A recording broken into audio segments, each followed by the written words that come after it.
ఏనా ఇప్పుడు మీరు చూస్తున్న ఏరియా వచ్చేసి కువైట్లో సభాసాలు ఏమంటారు. ఇక్కడ హాస్పిటల్, జిమ్లు, రెస్టారెంట్, మొబైల్ షాపులు, ఇంకా కటింగ్ షాపులు, ఫుట్బాల్ ఆడుకోనికి గ్రౌండ్ చాలా అయితే ఉంటాయి. ఇక్కడ మా సార్ కొడుకు ఫుట్బాల్ నేర్చుకుంటుంటే మా సార్ కొడుకు తీసుకుని అయితే నేను ఇక్కడికి వచ్చిన.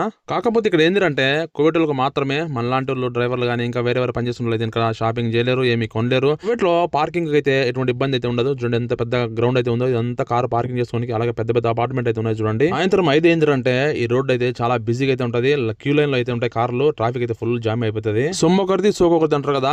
కోవిడ్ గవర్నమెంట్ అయితే వీళ్ళకైతే డబ్బులు మస్తు ఇస్తుంది.